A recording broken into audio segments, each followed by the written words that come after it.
A resounding promise of the Buhari-led government has been to fight corruption, and true to this, the media has been awash with stories of looted funds, allegations of misappropriation, and effort to recover these funds.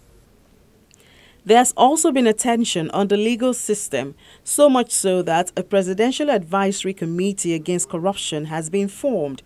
The committee is to effectively intervene in the administration of criminal justice system and deal with terms and clauses which are said to have been abused in various quarters. We are developing manuals which will be used by those prosecuting for that purpose. Manuals about how to investigate, how to build a case, a corruption case up for filing, how to prepare a charge, and once in court, how to drive the process.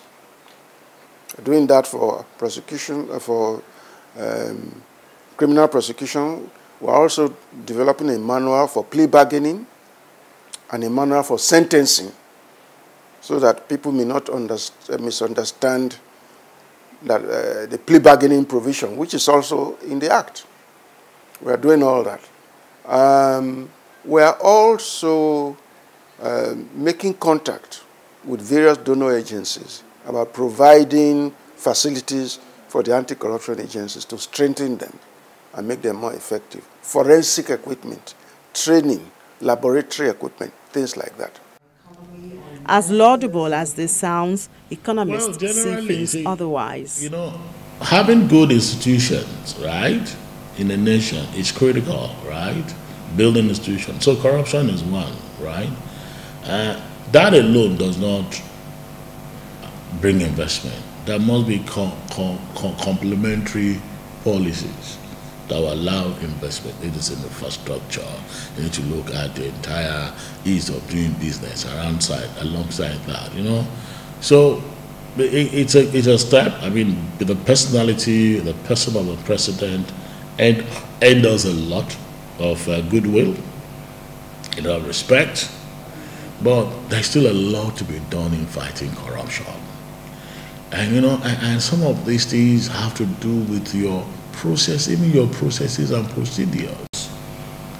I mean, I give you an example. There was another day we were looking at ease of doing business and looking at even tax payments and multiplicity of taxes. We realized that people go through too many procedures, too many taxes to pay.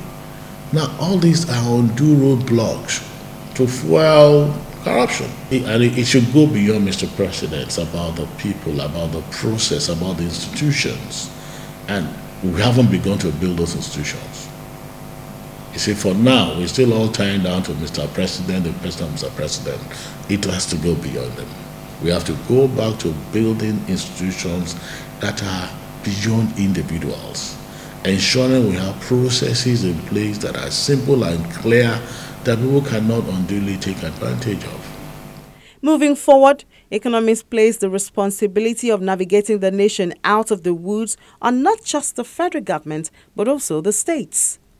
The state governments and co take almost our 50% or thereabout of our income. They are a major part of the economy, but they have not begun to do all those works. They're still pretending that everything is right, when really, that's where the problem is. The bulk of Nigerian population live in the states. Resources of the land are in the state. We need to take attention to them very well. They only make noise, the governors make noise when they get small money from FARC. As long as they get enough money from FARC, nobody. And I think we need to look at our state government and how we run our states. And there's a whole list of needs from different sectors. Power is very necessary, and the cost of power on our manufactured goods is so high. It's so high, and it creates the cost of manufactured goods so high, so that you cannot compete easily. So that's why we're telling you that if we solve the power issue, it will solve a lot of problems. Never again are we going to tie our money down and say it must be Zama. We're going to relate it as the need arises. And I always give this very simple illustration. When we pegged, I don't use the word peg, when we had our exchange rate at about 150 naira to $1, right? The South African rand was doing about 5.7 or 6 thereabout. Today, the South African rand is doing about 14.8, almost about 15. And we're deceiving ourselves that we're about this amount. It's not about devaluation. It's about what we call appropriate pricing. So that's what they have adopted now, that we allow really fundamentals to determine what prices are.